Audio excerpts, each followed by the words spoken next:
Hello, famous Eric Revel, comment ça va? Bonjour Cécile, ça va? Bonjour le nom de Cécile, good morning Eric Revel. Good morning.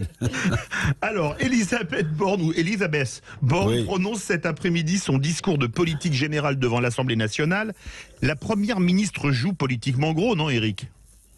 Oui, alors ça vous a pas échappé, on en parle depuis ce matin sur Sud Radio, ce fameux discours de politique générale. La première ministre va devoir, comme on dit, imprimer sa marque dans un contexte politique très particulier, très difficile.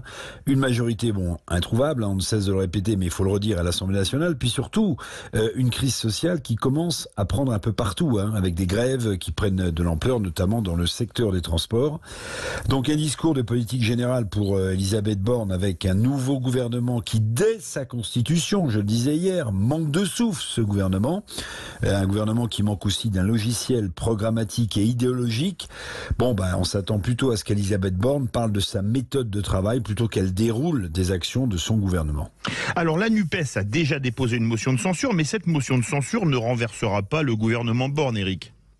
Non, bien sûr. La NUPES votera sa motion de censure, mais ni le Rassemblement national, ni les Républicains d'ailleurs ne s'associeront à ce vote. Donc Elisabeth Borne et son gouvernement ne seront pas censurés, ne seront pas renversés. Et pourtant, au-delà du manque de cap politique que je soulignais, la Première ministre jouit dans les sondages auprès des Français d'une image, disons, très contrastée. Il apparaît dans ses enquêtes d'opinion qu'Elisabeth Borne manque de dynamisme et de charisme. Ça va pas vous surprendre. Donc si je résume, voici le locataire de Matignon fragile, à la tête d'un gouvernement sans cap, avec un président de la République qui ouvre son quinquennat sans vision claire pour le pays, et qui va pourtant passer l'épreuve du feu, qui va passer l'épreuve de la motion de censure. Alors pourquoi, avec tous ces manques, le gouvernement Borne restera-t-il en place ?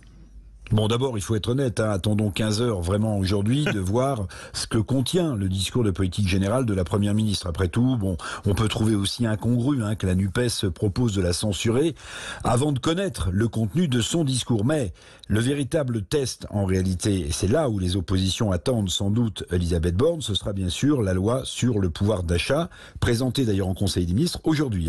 Alors, cette loi, on le sait, pour l'instant, elle ne contient ni SMIC à 1 500 €, ni baisse de la TVA sur l'essence, comme le souhaitent respectivement la gauche unie ou la droite radicale. Donc qui votera cette loi en l'état à l'Assemblée nationale courant juillet? On peut se poser la question, puis on peut aussi se demander s'il n'y a pas une sorte de piège pour les oppositions à voter contre un texte qui redonnera de toute façon du pouvoir d'achat aux Français.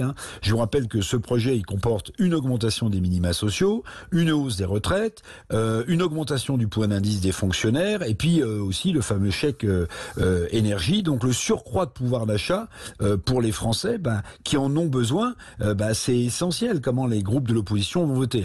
Au passage, ça va coûter 20 à 25 milliards d'euros, c'est pas rien. Donc oui, le véritable test politique pour le gouvernement Borne, il arrivera avec le vote du projet de loi sur le pouvoir d'achat, et là évidemment, piège ou pas piège, les groupes parlementaires à l'Assemblée devront prendre leurs responsabilités.